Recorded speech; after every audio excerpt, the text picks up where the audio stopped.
The steak knife in Rosa Conte's hand had a 6-inch blade, perfectly weighted for precise cuts. She'd been using it to slice prime rib with the trained hands of a server and the muscle memory of an assassin for 547 days. The regulars at Il Destino knew her as the Waitress who never got an order wrong, never made small talk, never made an impression. She didn't raise her voice. She didn't draw attention. She didn't exist. When the masked gunmen burst through the entrance and opened fire on Don Matteo's table, they thought they'd planned the perfect hit, trapped their target in an enclosed space with nowhere to run. They didn't understand they hadn't cornered the Don in a restaurant. They'd locked themselves in a kill box with a woman who'd been waiting tables and counting exits for over a year. This is the story of the most expensive meal the Sicario squad never got to finish. Just before we begin, I would love to hear where you are watching from in the comments. Let's begin. The linen napkins at Il Destino were folded into perfect bishop's hats, each crease sharp enough to draw blood if you ran your finger along it carelessly. Rosa Conte had folded 807 of them in the past year, and every single one could have passed a military inspection. Her hands moved with mechanical precision as she worked through the stack in the service station, transforming white squares into architectural sculptures, while her eyes tracked everything else in the room. Table 7. Don Matteo Caruso, 43 minutes into his usual Thursday reservation. Ossobuco, extra gremolata, hold the polenta. Barolo from the 16 vintage. Decanted exactly 12 minutes before first pour, the man ate like clockwork, predictable as a metronome and just as loud. Oi, sweetheart. Matteo snapped his fingers without looking up from his phone, the sound cutting through the soft piano melody drifting from the speakers. More bread. And tell your chef if this veal isn't falling off the bone, I'm sending it back with your tip attached to it. Rosa crossed the dining room with the practiced invisibility of someone who'd learned long ago that being seen was dangerous. She placed the bread basket at precisely 2 o'clock from his plate, refilled his wine glass to the proper line, and stepped back into her predetermined position, close enough to respond instantly, far enough to be forgotten. You understand English? Matteo still hadn't looked at her. His neck tattoos, a serpent coiled around a crown, flexed as he chewed. I said more butter. Right away, sir.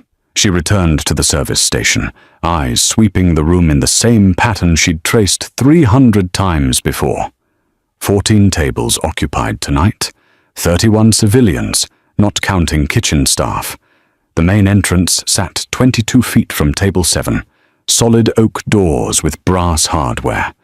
No ballistic rating, vulnerable to forced entry. 2 emergency exits, one through the kitchen, steel door with panic bar, 7 seconds to breach if you knew where to kick. One at the east wall behind the private dining partition, alarmed but accessible, 12 feet from Matteo's usual position. The couple at table 3, anniversary, white wine, no security detail. The business dinner at 9, tech executives, loud, distracted, no threat profile. The corner booth held 2 men in expensive suits who hadn't touched their appetizers in 15 minutes, watching Matteo's table with the studied casualness of people trying not to look like they were watching. She'd clocked them the moment they arrived. Matteo's insurance policy. Low-grade muscle pretending to be diners, 38 specials in shoulder holsters that printed badly under their jackets. Rosa placed fresh butter at Matteo's table. He grunted, which she'd learned was his version of gratitude. She'd been Rosa Conte, waitress, for 547 days. Before that, she'd been other things, with other names, in other cities where the work was messier and the napkins weren't folded at all.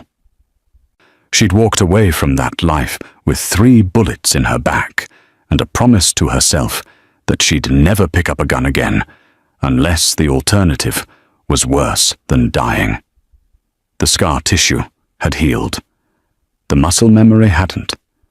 You. Matteo finally looked at her, his eyes flat and entitled. What's your name again?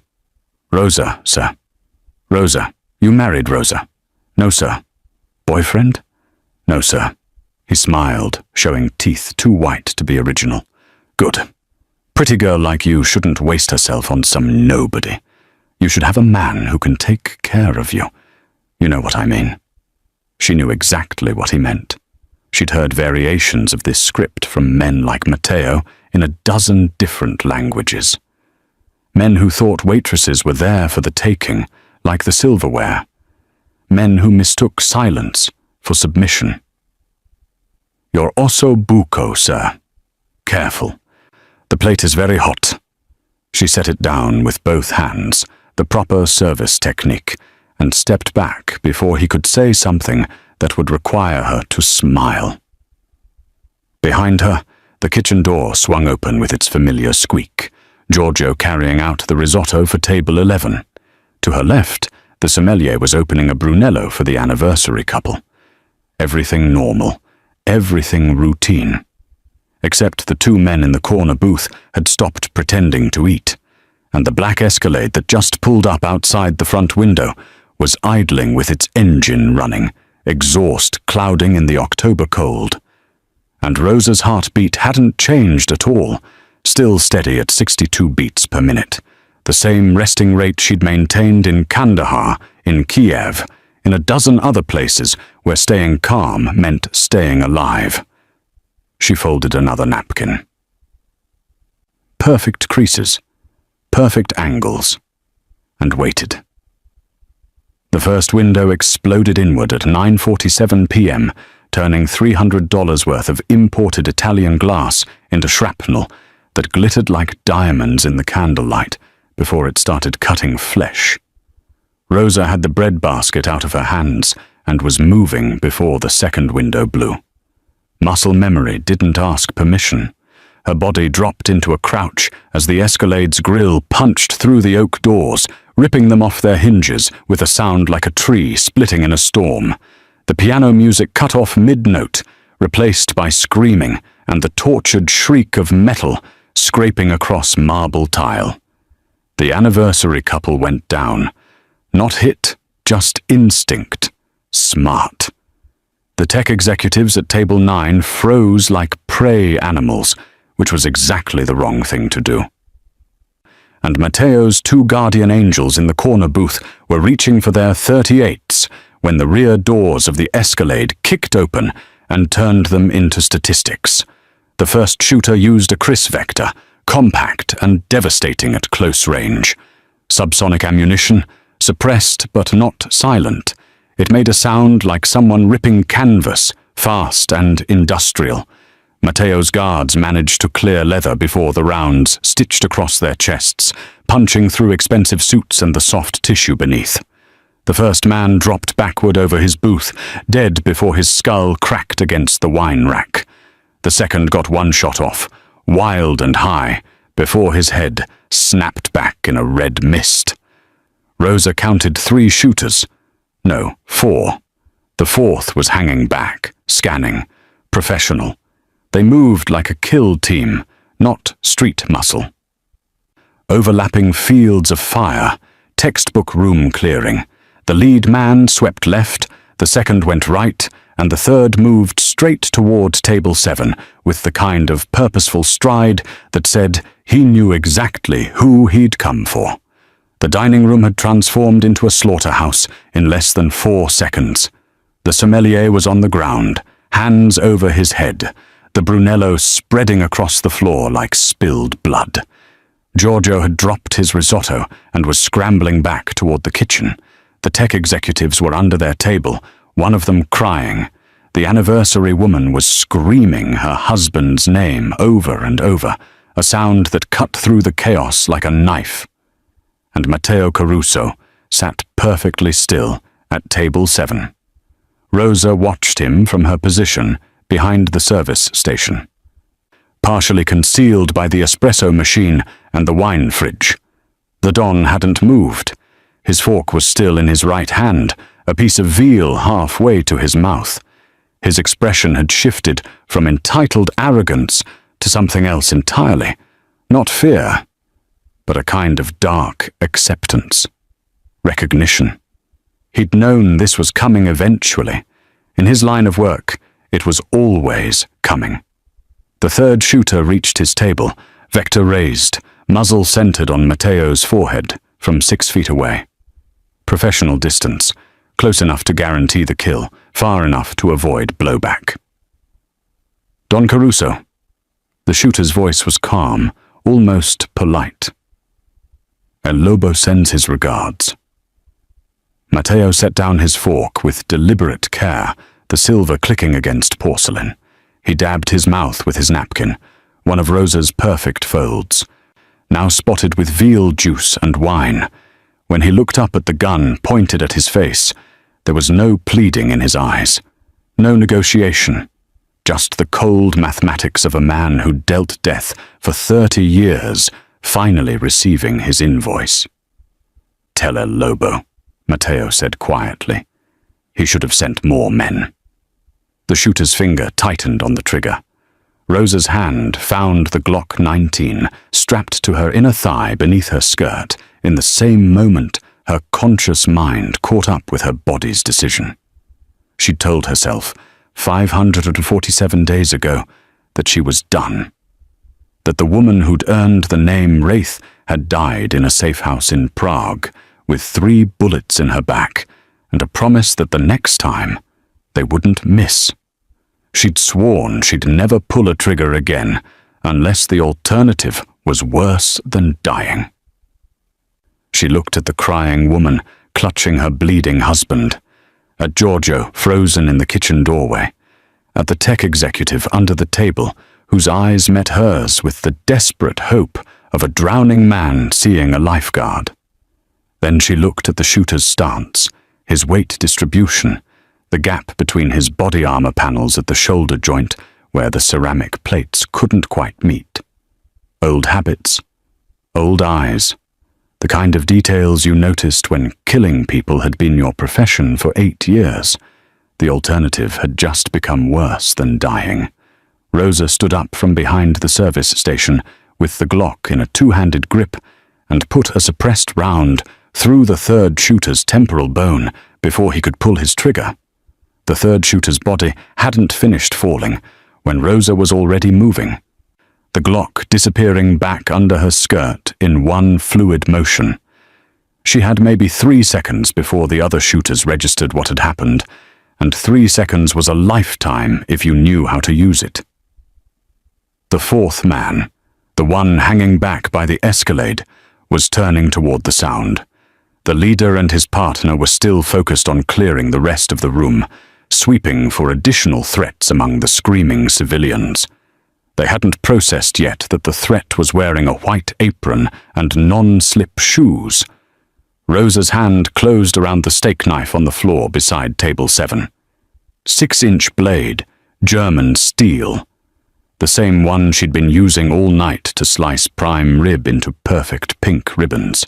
It had fallen from a setting when the windows exploded, and now it felt like an old friend returning to her palm.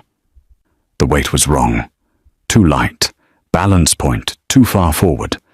But meat was meat, and she'd done this kind of work with worse tools. The anniversary husband was still on the ground, bleeding from glass cuts, but alive. Rosa stepped over him, moving with the predatory economy of motion that the waitress Rosa Conte would never have possessed. That woman shuffled and deferred and made herself small. The woman moving across the dining room floor now didn't shuffle. She glided. The leader was shouting orders in Spanish, his vector sweeping toward the kitchen where Giorgio and 2 line cooks were visible through the service window. He hadn't seen his partner drop. The suppressed round had been quiet enough that in the chaos of screaming patrons and car alarms, it had registered as just another piece of background noise. He was making the classic mistake of assuming his team was intact because nothing had contradicted that assumption yet. Rosa came up behind him from his 4 o'clock, blade low and point forward, the way they'd taught her in a facility outside Fort Bragg that officially didn't exist. The knife went into the soft tissue just behind his knee, angled upward, finding the popliteal artery with the precision of someone who'd memorized human anatomy the way other people memorized phone numbers. She felt the blade punch through the vessel and immediately withdrew, stepping back as the man's leg buckled. He went down roaring, Vector clattering across the floor, both hands clutching at the wound that was already pumping his life onto Il Destino's imported marble. Arterial spray painted the overturned chairs in rhythmic spurts, each one weaker than the last. He'd be unconscious in 30 seconds, dead in 90. Rosa had already moved on. The second shooter spun toward her, finally understanding that something had gone catastrophically wrong with their simple assassination contract. His Vector came up fast, but Rosa was faster. She'd closed the distance before he could acquire her properly, getting inside his firing arc where the short barrel became a liability instead of an asset. Her left hand trapped his wrist, redirecting the muzzle toward the ceiling as he fired a 3-round burst that punched holes in the antique tin panels overhead. The knife in her right hand found his femoral artery with the same clinical precision, just below the groin where the big vessel ran close to the surface. She felt the blade sink in, felt the resistance of tissue give way, and then the hot rush of blood over her hand that meant she'd hit her target. The shooter's eyes went wide with the sudden understanding that he was already dead. His body just hadn't gotten the message yet. Rosa held his gaze as she twisted the blade, widening the wound. His Vector dropped from nerveless fingers. She let him fall, stepping back to avoid the spray. The fourth man by the Escalade was screaming into a radio, his own weapon finally coming up. But Matteo Caruso, who'd been sitting frozen in his chair, accepting his execution, had moved. The Don had grabbed his fallen bodyguard's .38 and was firing wild shots toward the entrance, his expensive suit covered in other people's blood, his face transformed from arrogant entitlement into something feral and desperate. Rosa didn't have time to appreciate the irony. The fourth shooter's first burst chewed through the table where she'd been standing a heartbeat before. She dove behind the overturned booth, feeling wood splinters and upholstery stuffing explode around her. The anniversary couple was still on the floor 3 feet away, the woman screaming continuously now, the sound having lost all meaning and become just noise. The waitress mask had fallen. Rosa Conte, the invisible woman who folded napkins and memorized wine orders, had ceased to exist. In her place stood something older, something carved from violence and necessity, and 8 years of wet work in countries where American soldiers officially never set foot. The wraith had come out of retirement, and she was still holding a bloody knife. The fourth shooter's next burst walked across the mahogany bar, shattering $30,000 worth of single malt and turning the mirror behind it into falling stars. Rosa used the sound as cover, her right hand dropping the bloody knife and sliding up under her skirt to the neoprene holster strapped high on her inner thigh. The Glock 99 came free, with the familiar weight of 15 rounds plus 1 in the chamber, suppressor already attached, the metal still warm against her skin where it had been pressed for the last 6 hours. She'd carried this gun through 18 months of serving pasta and pouring wine, a constant reminder of who she used to be, a promise that she'd never be caught unarmed again. The holster chafed. The weight threw off her balance when she walked, but those discomforts had kept her alive in Prague, and they were going to keep her alive now. The fourth shooter was advancing into the dining room, trying to get an angle on her position behind the booth. He was moving too fast, adrenaline overriding training, making him aggressive when he should have been methodical. Rosa could hear it in his breathing, ragged and elevated. He thought he was hunting. He was wrong. She came up from behind the booth in a shooter's crouch, both hands on the Glock. Sight picture acquired in the half-second it took him to register movement. Center mass. 2 rounds. The suppressor turned the shots into flat cracks that sounded like someone snapping thick branches. Both bullets hit within an inch of each other, punching through his plate carrier where the ceramic had cracked from vehicle impact. He staggered backward, Vector swinging wild, and Rosa put a 3rd round through his pelvis, dropping him to the ground where he stopped being a threat and started being a casualty. Her breath came in controlled cycles. 4 count in through the nose, 4 count out through the mouth, the rhythm they drilled into her until it became autonomic. Panic was a luxury. Panic got you killed. The world narrowed to sight picture and trigger press, to angles and cover, and the constant mental math of rounds remaining versus targets standing. Movement at the entrance. 5th shooter. She'd miscounted. Rookie mistake. He was using the Escalade as cover, just his upper body visible, another Vector tracking across the room. Rosa put 2 rounds through the Escalade's rear door, where she estimated his lower body would be. Sheet metal wasn't cover, it was concealment, and concealment didn't stop bullets. She was rewarded with a scream and the sound of a body hitting pavement. Matteo was still standing at his table like an idiot, the .38 empty in his hand, clicking uselessly as he pulled the trigger on spent casings. His face held the expression of a man watching his understanding of reality collapse in real time.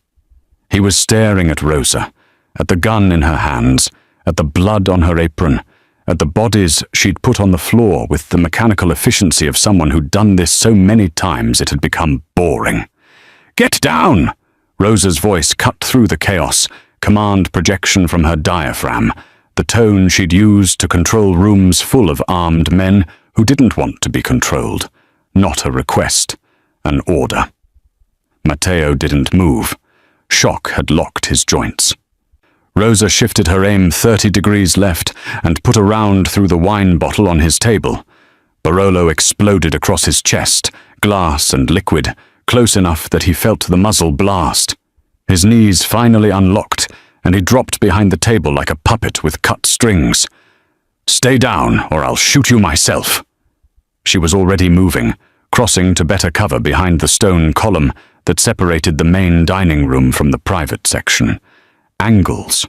Always angles. The entrance was a fatal funnel now, the Escalade blocking it, bodies creating obstacles. But there was still the kitchen entrance to worry about, still the question of whether this was a 5-man team or if more were coming. Her heart rate was still 68 beats per minute, elevated, but not panicked.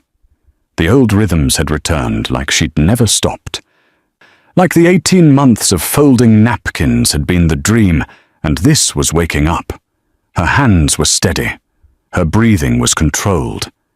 And somewhere in the back of her mind, beneath the tactical calculations and threat assessments, a small voice was whispering that this felt right in a way that pouring wine never had. She checked her sight lines and counted rounds. 11 left in the mag, 2 spares on the holster. 37 rounds total against an unknown number of hostiles. The Wraith had returned to work, and God help anyone still on her floor. The dining room had transformed into a shooting gallery with nowhere left to hide. Rosa could see muzzle flashes through the shattered entrance, at least 2 more shooters using the Escalade as a rally point. And the tactical situation had degraded from bad to catastrophic in the 15 seconds since she'd dropped the 4th man. They were reorganizing, which meant they'd be coming in coordinated, and she didn't have enough ammunition to hold the room against a sustained assault. The kitchen was 30 feet away across open floor, 30 feet of marble tile with no cover except overturned tables and dead bodies, backlit by emergency lighting that had kicked on when the main power died. It might as well have been 30 miles. Matteo was still behind his table, hyperventilating, the .38 clutched in his hand like a religious talisman. His face had gone pale beneath his olive complexion. The arrogance that had defined him for 43 minutes of dinner service replaced by the wild-eyed confusion of a man realizing the universe didn't actually revolve around him. Rosa put 3 rounds toward the entrance in a pattern designed to make the shooters think twice about advancing, then sprinted to Matteo's position in a low crouch. She grabbed him by his $500 collar and hauled him upright with strength that shouldn't have existed in her frame. "Move. Now. Kitchen." "Who are you?" Matteo's voice cracked on the last word. "You're the miserable waitress. I'm the reason you're still breathing. Kitchen? Go." She shoved him toward the service corridor, but he planted his feet. 240 pounds of muscle and expensive suits and ego that couldn't process the fact that the invisible woman who'd been refilling his wine was now giving him orders. "I don't take orders from—" Rosa hit him. The Glock's suppressor caught him across the temple with enough force to split skin and scramble his thoughts without putting him unconscious. Matteo staggered, blood running down his face, and his eyes finally focused with the clarity that only violence can provide. "Move or die. Choose now." This time he moved. Rosa provided cover as they crossed the dining room, firing controlled pairs toward any shadow that looked like it might be human. The Glock bucked in her hands with familiar rhythm, brass casings ejecting in golden arcs that caught the emergency lighting. She wasn't aiming to kill now, just to suppress. To make the shooters keep their heads down long enough for her to get Matteo to the kitchen doors. The anniversary woman was still screaming. One of the tech executives had taken a round through the shoulder and was painting the floor red. Giorgio was visible through the kitchen service window, his face frozen in an expression of absolute incomprehension as he watched the quiet waitress who'd worked beside him for 18 months transform into something from a different reality entirely. A burst from the entrance chewed through the table to Rosa's left, splinters and upholstery exploding outward. Too close. They were getting bolder.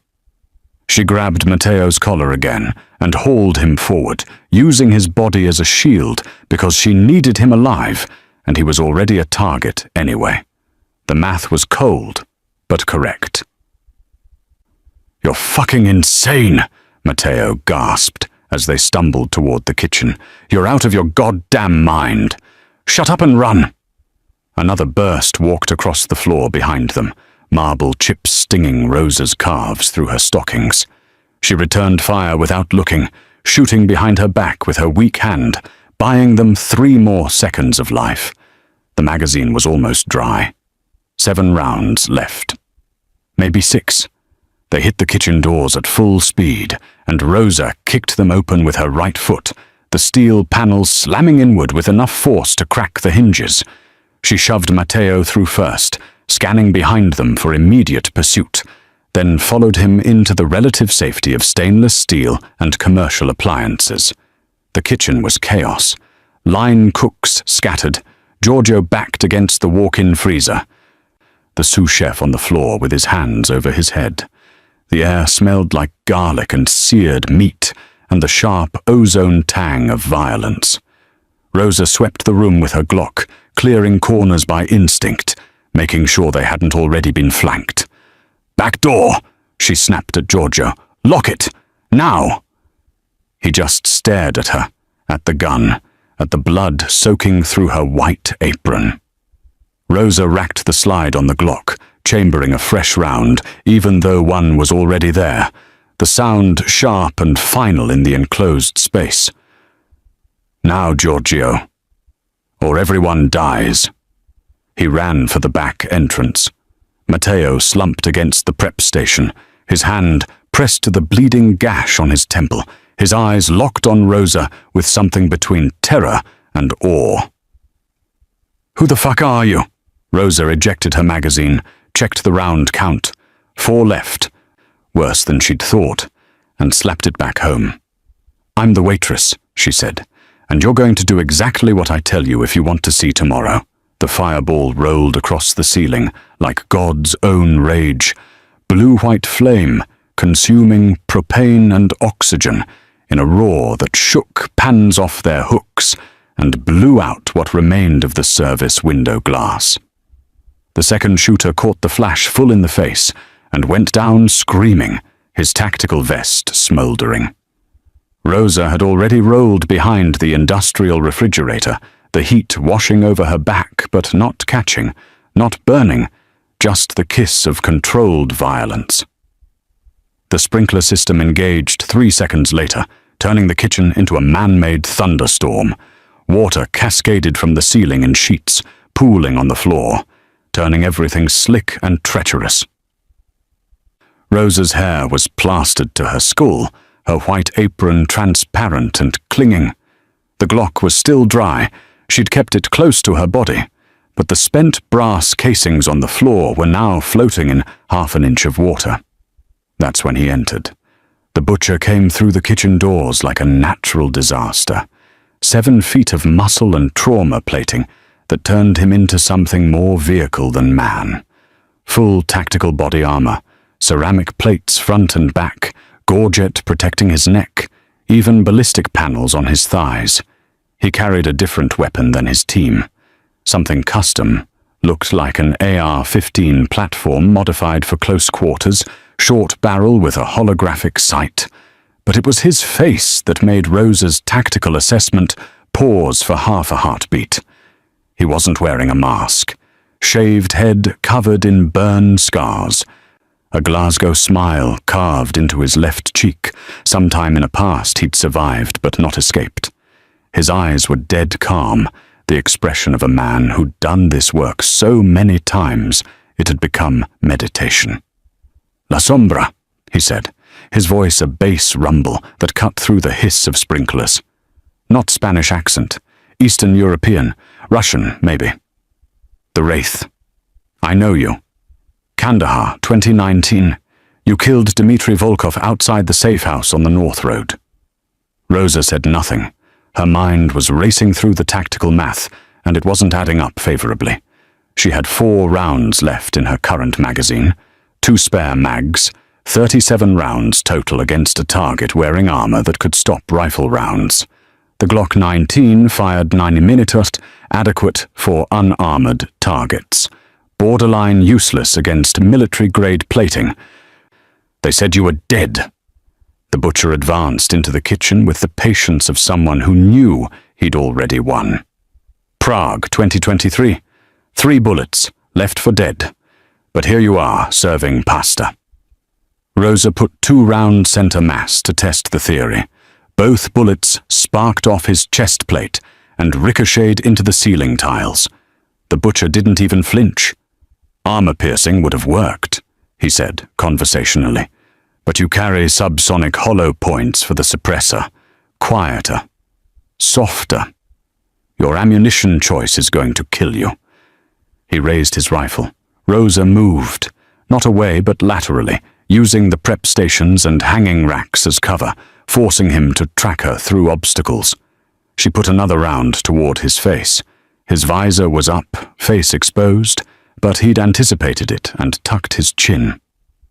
The bullet sparked off his gorget and he returned fire, his AR punching holes through stainless steel like it was cardboard.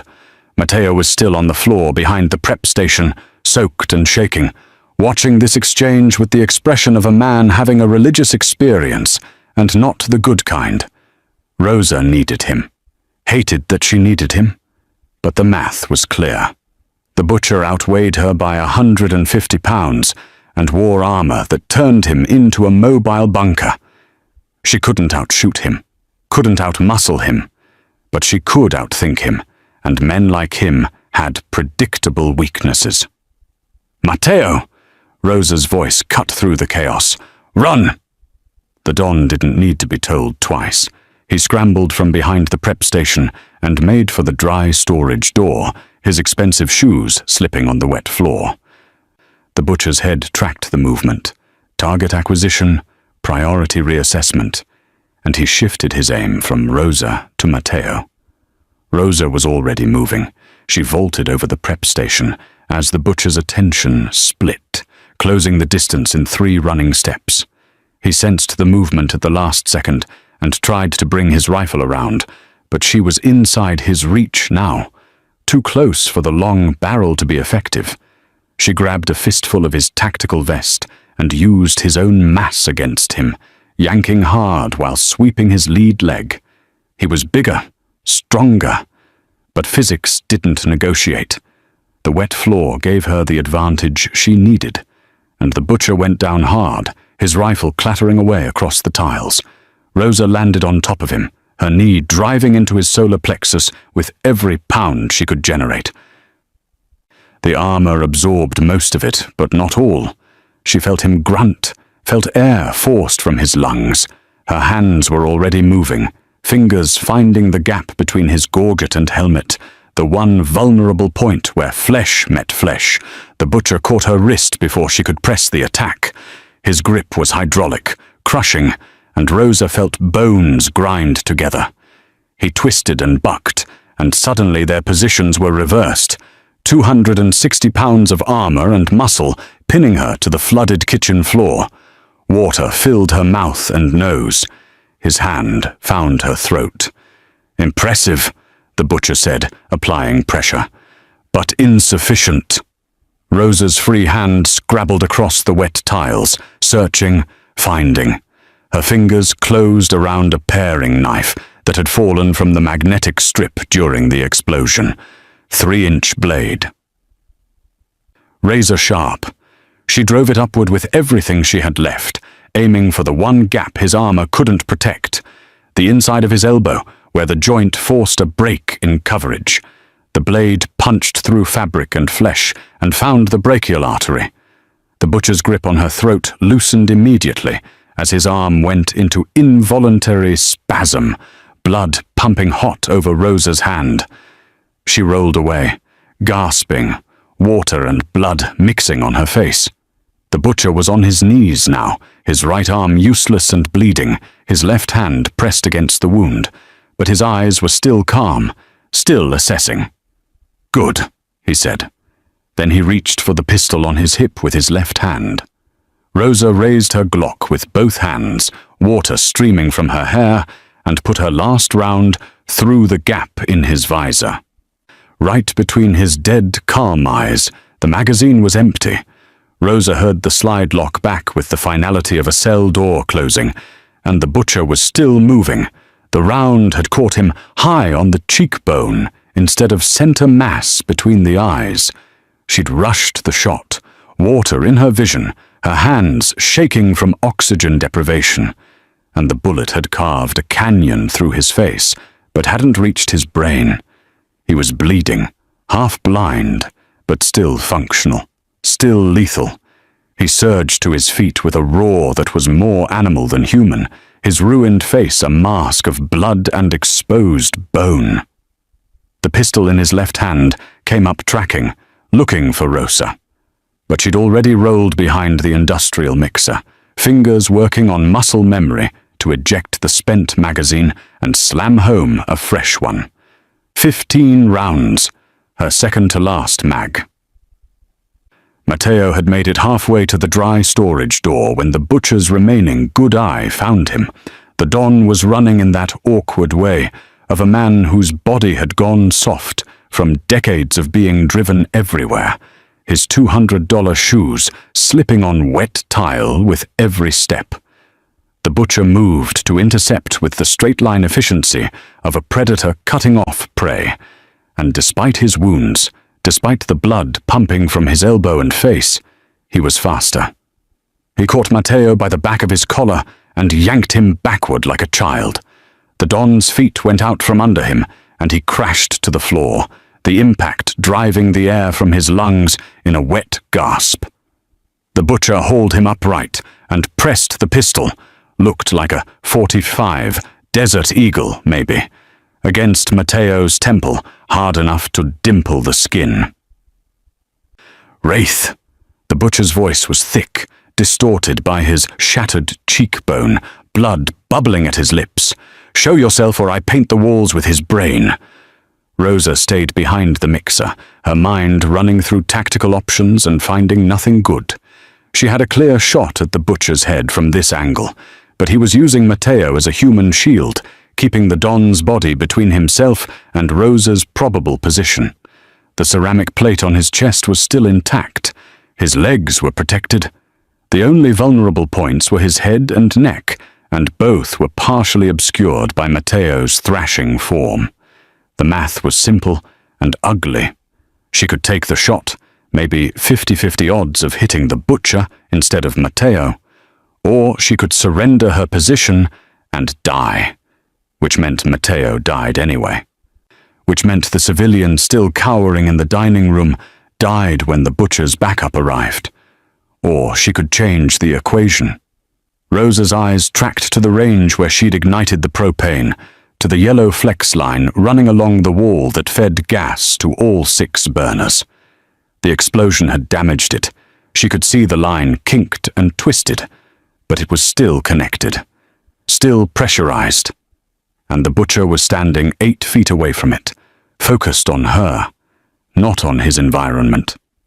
She grabbed the cast iron pan from the floor beside her, the same 12-pound French cookware she'd used to crush the first shooter's skull. Rose to a crouch. Took a breath. "Don't!" The butcher's pistol pressed harder against Matteo's head. "I will." Rosa hurled the pan with everything she had. Not at the butcher, at the gas line. The cast iron hit the damaged flex line like a sledgehammer, and the ancient fitting gave way with a shriek of tortured metal. Natural gas erupted from the broken connection in a hissing white cloud, flooding the kitchen with the rotten egg smell of the mercaptan they added for safety. The butcher's head snapped toward the sound, threat assessment override, and his grip on Matteo loosened for half a second. Rosa was already moving. She hit the wet floor in a slide, using the water like a slip and slide, her body hydroplaning across the tiles with her Glock extended in both hands. The butcher saw her coming and tried to redirect his aim, but Matteo was dead weight in his grip, throwing off his balance, and Rosa was moving too fast, too low. She slid between prep stations, under the hanging rack, seeing the world in freeze frames of tactical clarity. The butcher's gun coming around. Matteo's face, white with terror. The gap in the butcher's armor, where his gorget met his helmet. Maybe 2 inches of exposed flesh. Right there at the neck. Rosa's finger found the trigger at the precise moment her slide brought her into perfect alignment. 5 feet away. Point blank. The Glock barked once, the suppressed round still loud in the enclosed space, and the 9mm hollow point entered the butcher's throat just above his collarbone, angled upward, punching through soft tissue and severing his spinal cord at C3. His body went rigid. The Desert Eagle dropped from nerveless fingers. Matteo scrambled away as the butcher collapsed like a building demolition, all his mass going down at once. His head hitting the tile with a crack that echoed off stainless steel. Rosa slid to a stop against the walk-in cooler, water soaking through her clothes, her hands still locked on the Glock. She kept it trained on the butcher's body for 5 full seconds, watching for any sign of movement, any indication that he was as unkillable as he'd seemed. Nothing. The pool of blood spreading from his neck told her everything she needed to know. The sprinklers were still raining down. The gas was still hissing from the broken line, filling the kitchen with explosive atmosphere. In the distance, Rosa could hear sirens, police, fire, ambulance, the whole circus of emergency response descending on Il Destino. She had maybe 3 minutes before the first responders arrived. 3 minutes to disappear before someone with a badge started asking questions she couldn't answer. Matteo was on his hands and knees, coughing, soaked, bleeding, staring at the butcher's corpse with the expression of a man whose entire understanding of power and control had been deconstructed in 15 minutes of violence. Rosa stood. Water streamed from her hair and clothes. The Glock felt heavier now, like it had gained weight from the bodies it had dropped. "You need to go," Matteo said, his voice hoarse. "Before the cops. They'll arrest you. I know." She ejected the magazine, checked the round count from habit, 13 left, and slid it back home. The sirens were getting closer.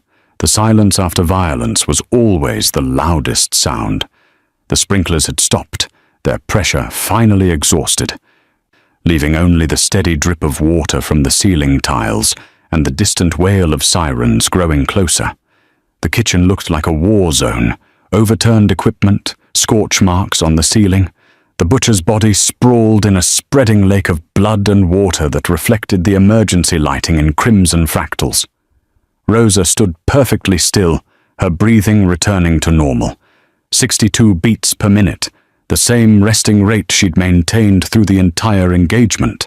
Her hands weren't shaking. They never shook. That's what 8 years of wet work did to you.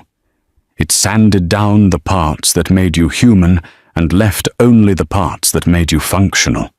Matteo pulled himself upright, using the prep station for support, his expensive suit ruined beyond any tailor's ability to repair, his face a roadmap of cuts and bruises, and the fundamental reorganization of his understanding of the universe. He stood there dripping, blood mixing with water, staring at Rosa like she was a ghost or a demon or something that shouldn't exist according to the rules he'd lived by for 43 years. "Who are you?"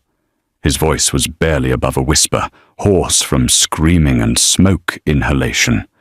"What are you?" Rosa didn't answer. She was already moving through the post-engagement checklist that had been drilled into her in that facility outside Fort Bragg that officially didn't exist. Evidence. Witnesses. Extraction. The kitchen was full of her fingerprints from 18 months of legitimate work, but those didn't matter. She was employed here, supposed to be here. What mattered were the prints on the Glock, on the magazines, on the brass casings scattered across the floor. She walked to the industrial sink and set the Glock on the stainless steel, then turned on the water. Hot as it would go. She pulled a scrub pad from the dispenser and worked methodically, wiping down every surface of the weapon. Slide, frame, magazine well, trigger guard. The suppressor came off with a twist and got the same treatment. 18 months of folding napkins had given her hands that were good at detailed work. "You saved my life." Matteo was still talking, his voice taking on a note of desperate confusion, like if he just said the right words he could make reality make sense again. "You killed 6 men. 7. I can't." Rosa dropped the Glock into the sink with a metallic clatter that echoed off tile. She pulled the magazines from her holster, the partially spent one and the full spare, and dropped those in as well. They landed in the pooled water with splashes that sounded impossibly loud in the sudden quiet. The sirens were close now, maybe a minute away, maybe less. She reached behind her back and untied her apron, the white fabric now more red and grey than white, soaked through with water and blood and the residue of violence. She let it fall to the floor in a wet heap. Underneath, she wore the same black shirt and skirt she'd worn for 547 shifts, the uniform of a woman who was supposed to be invisible, supposed to be forgettable. "Wait." Matteo took a step toward her, one hand outstretched. "At least tell me your name. Your real name." Rosa looked at him for a long moment. At the tattoos on his neck that marked him as a man of violence, a man who'd built his empire on bodies and fear and the willingness to do what others wouldn't. At the confusion in his eyes as he tried to reconcile the quiet waitress who'd served his meals with the woman who'd dismantled a hit squad with the efficiency of a surgical team. "Rosa Conte," she said finally. "That's my real name." It was the truth. It had been her real name for 18 months. Before that, she'd been other names in other cities. But Rosa Conte was the one she'd chosen, the one she'd tried to become. The fact that it hadn't worked, that the woman underneath could still kill 6 men without her pulse breaking 70, didn't make it any less real. She walked to the back door, her shoes squelching on the wet floor. Giorgio had locked it before he fled. But the deadbolt turned easily. Outside, the October night was cold and raining, the kind of rain that soaked through clothes in seconds and turned the city into a watercolor painting of blurred lights and dark shapes. "I'll find you," Matteo called after her, his voice carrying a note of something between threat and plea. "I'll find out who you really are. No, you won't." Rosa stepped through the door into the rain and pulled it closed behind her. The alley behind Il Destino was narrow and dark, lined with dumpsters and delivery pallets, the kind of space that existed in every city, but that nobody ever really looked at. She walked away from the restaurant without looking back, her pace steady and unhurried, just another woman heading home after a long shift. Behind her, through the closed door, she could hear Matteo calling her name. Then the sound was drowned out by sirens as the first police units arrived, their lights painting the alley entrance in alternating red and blue. Rosa turned the corner and disappeared into the rain. Inside the wrecked kitchen of Il Destino, Matteo Caruso stood alone among the bodies, and the blood and the evidence of violence that would take forensic teams 3 days to fully catalogue. The police lights strobed through the shattered service window, turning the stainless steel into a disco ball of law enforcement attention. He looked down at the apron on the floor, at the gun in the sink, at the butcher's body that had come to kill him and instead found something worse, and for the first time in 30 years, Don Matteo Caruso understood what it felt like to owe someone a debt he could never repay. Moral lesson: the most dangerous people are never the ones demanding to be seen. They're the ones you've trained yourself not to notice. Rosa Conte's story isn't just about a hidden assassin. It's about the fundamental human tendency to mistake visibility for power and silence for weakness. We live in a world obsessed with performance. The loudest voice, the biggest presence, the most obvious display of strength. Matteo Caruso embodied this philosophy, tattooed, demanding, consuming all the oxygen in every room he entered. He thought power meant being seen, being feared, being obeyed. But true capability doesn't announce itself. It doesn't need to. The waitress, the janitor, the assistant, the person you snap your fingers at without making eye contact, these are the people you've decided don't matter. And that decision, that casual dismissal of human dignity, creates a blind spot large enough to hide entire universes of competence, intelligence, and yes, sometimes danger. Rosa's 18 months of folding napkins perfectly weren't weakness. They were discipline, the ability to be exceptional at something you consider beneath you, to serve people who treat you as furniture, to maintain excellence in obscurity, that requires a strength that people like Matteo will never understand. The deeper lesson is about respect. Not the transactional respect we give to people who can hurt us, but the fundamental respect we owe to every human being simply because they exist. Matteo treated Rosa like an object until the moment she became his salvation. But the tragedy is that he shouldn't have needed to witness her kill 7 men to see her humanity. She was always there. He just chose not to look. Look again. Today, notice the people you've trained yourself not to see. The server bringing your coffee. The person cleaning the office after you leave. The assistant whose name you can't quite remember. Not because they might secretly be assassins, they probably aren't, but because they're human beings with complete interior lives, skills you know nothing about, and stories that would shatter your assumptions about who deserves your attention. Make eye contact. Say thank you like you mean it. Learn their name and use it. Ask a genuine question and actually listen to the answer. The world is full of Rosa Contes, people with extraordinary capabilities who've learned to make themselves invisible because visibility in their past meant danger, or because society taught them that what they do isn't worthy of notice. Your receptionist might speak 4 languages. Your janitor might be a published poet. Your waitress might have a PhD in physics. Or maybe they're just good at their jobs and trying to get through the day. That's enough. That deserves your respect, too. The challenge. This week, have a real conversation with 3 people you normally don't see. Not networking, not transactional, just human connection with someone you've been trained to overlook. You might be surprised what you find when you finally decide to look. And remember, the most dangerous assumption isn't that everyone is harmless. It's that you already know who matters. You don't. Thank you for listening, and subscribe if you haven't.